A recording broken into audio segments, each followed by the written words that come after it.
Nani? Once upon a time, about 3 years ago, there was a little indie darling of a game called The Legend of Zelda Breath of the Wild. Upon its release, it revolutionized open world exploration and brought the genre to brand new heights. At the time, I remember playing Breath of the Wild and thinking, man, if there was a Samurai Jack game in this exact style, it would be perfect. Why? Because samurais are cool, and especially Samurai Jack. So I started playing Ghost of Tsushima, and about a couple hours in, I realized this is exactly what I wanted. It's the closest thing you can get to a Breath of the Wild style Samurai Jack game, just with less robots and more blood. So like Season 5. Ghost of Tsushima is the next big third-person open-world narrative-focused action game by Sucker Punch, creators of the Immaculate Infamous series, as well as the Sly Cooper franchise. This is Sucker Punch's 4th foray into the genre, and I think Sony's like 40th in the past 4 years. Luckily, Ghost of Tsushima stands out as one of, if not the best open world game to date. It benefits from studying all the great open world games that have come before, like Witcher 3 and Breath of the Wild, to learn from their successes and create one of PS4's best exclusives. The game's greatest achievement is how exploration is handled. The open world is so rich and detailed, it makes you want to live in it for hours on end. I haven't seen an open world map this enticing since Assassin's Creed Origins. Hey, I think that's the first time I said something positive about an Assassin's Creed game on this channel. One way the game encourages this exploration is by not opening up the map right away. They push you to explore by only revealing the map piece by piece as you go out and experience this environment for yourself. You traveling around is what opens up the map more, meaning you get to explore Tsushima at your own pace. The game is actively trying to stop you from relying on any maps or HUD elements to get around. This is because they want you to take your time actually looking at the immersive world they've created. They brilliantly do this by creating a new waypoint system where you follow the blowing wind to your destination. This is not like GTA, where instead of actually looking at the road you're driving on, you're staring in the little mini map in the corner of the screen to know where to turn and where not to. In Ghost of Tsushima, it's always the environment telling you where you need to go. And this environmental guidance goes far beyond the wind. Birds will appear to guide you to mission locations and hidden items that are nearby. So do foxes, who bring you to shrines that unlock better stat boosts for your samurai. This game's aggressive attitude towards no HUD elements make exploring Tsushima so much fun. Everything you find through the environment, and each discovery rarely disappoints. The rewards for exploration are all in service of progressing your samurai and your journey to save the island of Tsushima from Mongol invasion. You play as Jin Sakai, a samurai trained by his uncle, Lord Shimura, who became Jin's father figure after his dad's death. The story begins with Jin and his uncle failing against Khotan Khan's initial invasion of Tsushima.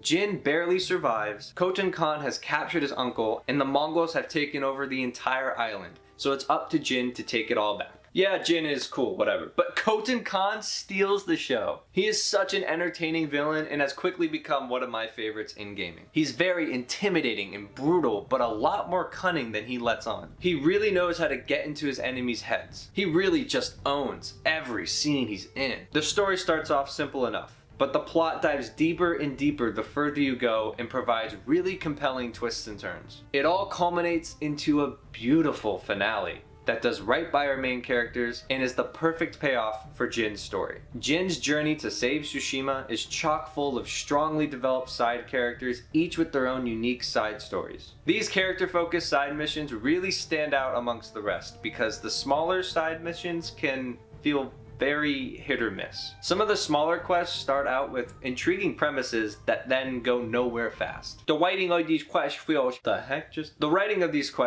half finished at times. At its core, the story is about Jin going through an internal struggle as he slowly transforms himself from the noble and honorable samurai his uncle raised him to be, to the sly and dishonorable Ghost of Tsushima, who has big spooky energy and does whatever dirty tricks he can to get an upper hand on his enemies. At first I felt the gameplay wasn't meshing well with the story. In cutscenes, people would talk about Jin's dirty tricks that he's been doing to all these Mongols. But for me, the guy who's longed for living out his samurai dreams, I was playing the game as an honorable samurai throughout the entire first act. Oh, Jin. Oh, did you hear the rumors about Jin stabbing people in the back?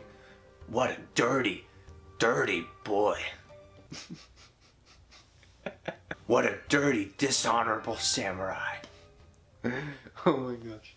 Hello, Mongol invaders. I am samurai. I am honorable samurai. I want to fight.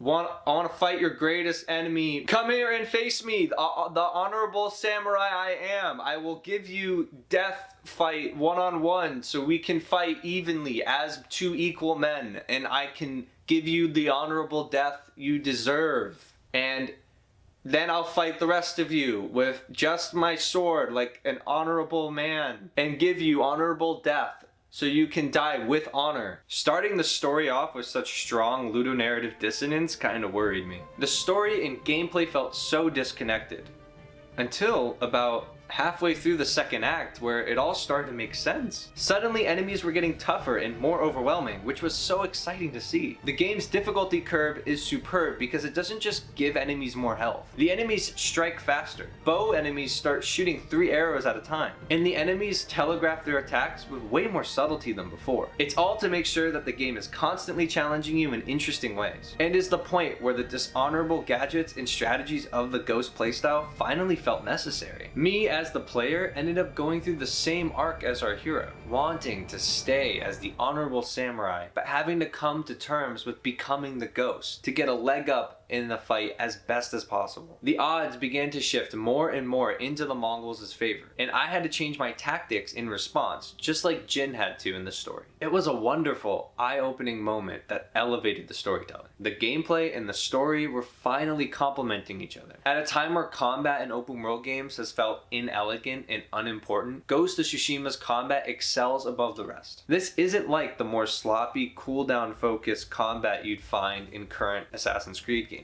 And now we're back to hating on Assassin's Creed. Ghost of Tsushima's combat is meticulous and clearly had a lot of attention put into it. The combat is sort of reminiscent of the Batman Arkham games with an emphasis on counterattacks and parries, but it's a lot more slowed down than that. Ghost of Tsushima encourages you to fight patiently like a real samurai would and wait for the perfect opportunity to strike. There's also a focus on stance switching, which means switching your fight stance mid-battle to best combat your enemies. Each stance comes with their own moveset that is strongest against certain types of enemies. The stone stance is good against swords. The moon stance is good against big lumbering enemies. The wind stance is good against spears. And the water stance is good against shields. Switching between the stances for the right enemy creates a more dynamic combat system that gets the player into a fun rhythm as they study the large groups of enemies and plan out their best attack. But God forbid you use the wrong stance one time on an enemy and the game will not hesitate to remind you that you're playing it wrong. Like, come on, I got it, I made one mistake. Why you gotta always criticize me on every little thing, Mom?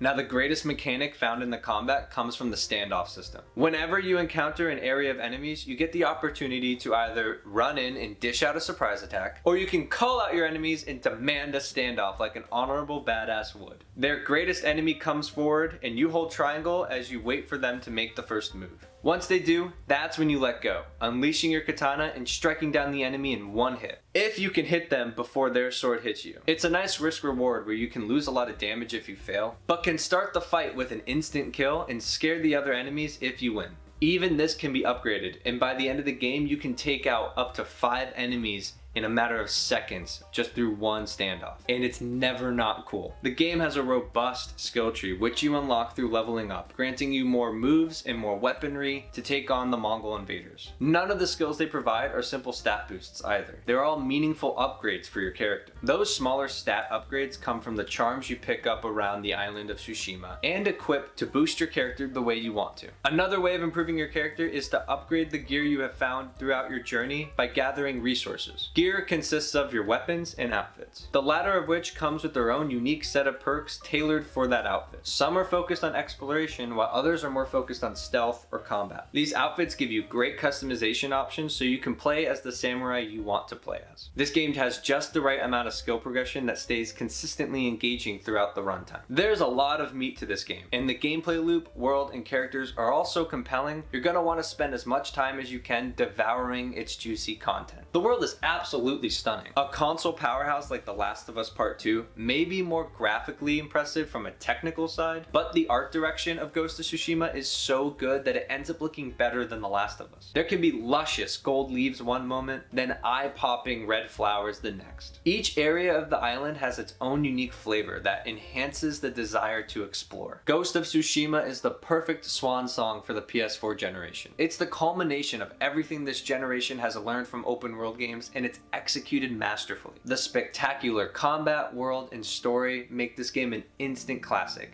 and is one that I cannot recommend enough.